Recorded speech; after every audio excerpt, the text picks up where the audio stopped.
Hello again, everyone. Edwin Learnard back once again.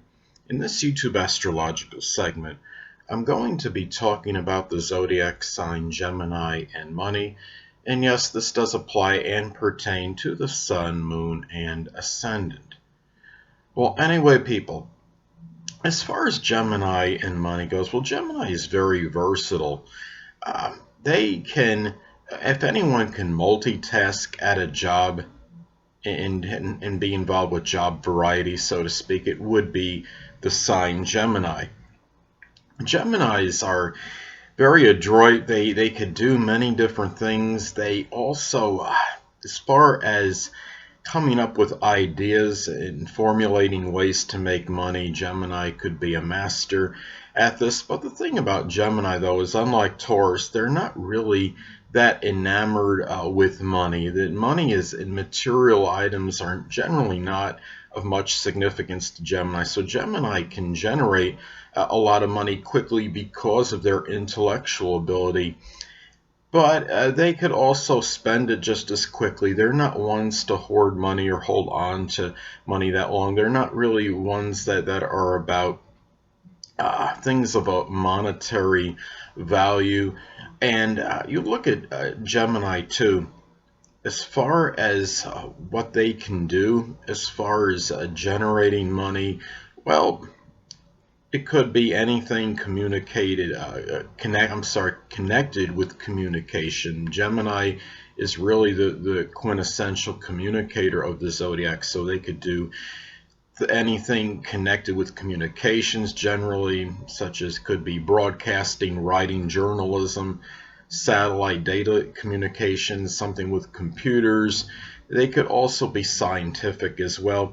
Gemini, as far as their communication skills, are often very immense. Gemini could be very eloquent, and they can have a very good command of the English language. The former ex-United States President Barack Obama has his moon in Gemini, and he was obviously a very eloquent speaker, had good diction, was very articulate.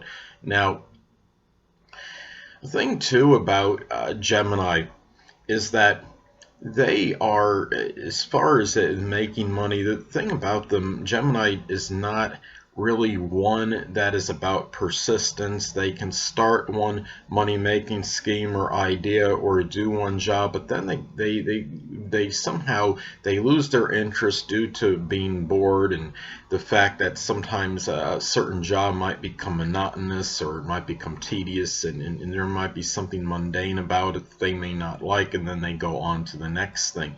Now, and anyway, another thing as far as what Gemini can do, also being a salesman, Gemini could really be very adept at selling things because of their gift of gab, because they could actually be one of those people that can sell an igloo to an Eskimo. It's a little distortion or exaggeration, but you get the idea, because they really know how to talk up a product and do it with a lot of eloquence. And really, another thing that Gemini can do well are things connected with dexterity, such as working as an auto mechanic, refrigeration mechanic, doing carpentry, because Gemini could be very dexterous.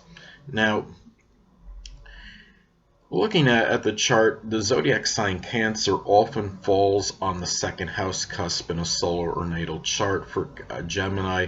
So Gemini may be sensitive in regards to monetary matters. I had a friend that had a Gemini ascendant and had the zodiac sign Cancer on the second house cusp, and he seemed like even if someone didn't say something that was ridiculing his monetary situation or what have you, it seemed like he would be sensitive to it. I could tell in a conversation he had one time with his girlfriend. He said, "Oh gee, maybe I'll make more money," and kind of on the defensive. And that could be sometimes what happens with Geminis, because Cancer is often on the second house cusp in a solar or natal chart, and they can be very sensitive regarding these issues.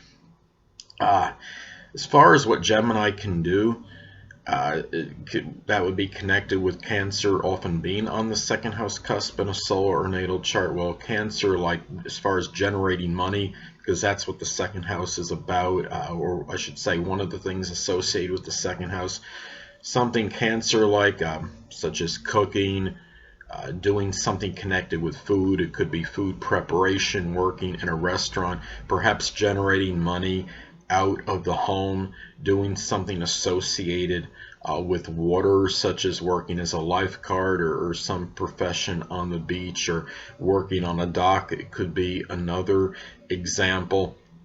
Now, or doing something with healing even, or doing something which is showing nurturing qualities, such as working as a physician could be another example. Now, the zodiac sign Scorpio often falls on the 6th house cusp for Gemini in a solar or natal chart. So this could be the area in life where Gemini can often feel upheavals and go through some transformation and strong change or metamorphosis. And Gemini, of course, generally would not have much of a problem with the change, because Gemini can be vacillating, they can be changeable, and they're very adaptable people. But as far as any professions that would be associated with this, something, 6th house is the house of work. And so looking at the 6th house and Scorpio often being on in a solar or natal chart for Gemini, well, something sometimes even connected with astrology, the occult, the supernatural, something associated with investigation, such as working as a detective or in forensics, which would really bring out the investigative qualities and attributes of Gemini. Perhaps working as a surgeon, doing something with psychology, psychiatry could be another thing for Gemini. Even working as a locksmith, as I guess you're getting kind of to the bottom of things, and as far as working as a locksmith, and it brings out that investigative quality with Gemini, and working with the hands. So anyway,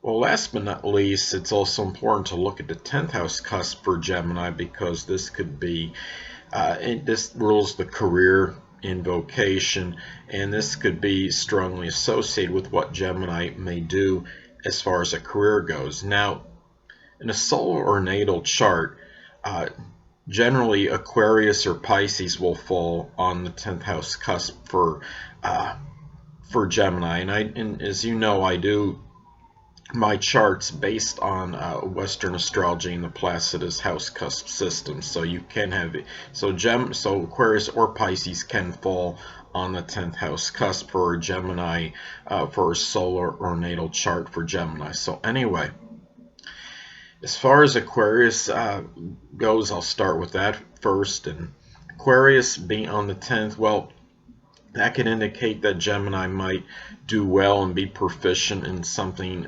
connected with computers or electronics. This could be working as a systems analyst or fixing electronic devices, and troubleshooting computers could be another example. Also innovation, as Aquarius is connected with ingenuity and innovation, inventing things. Geminis are very quick thinkers, and their ideas can often be far ahead of others. And also in esoteric subjects such as astrology could be another example.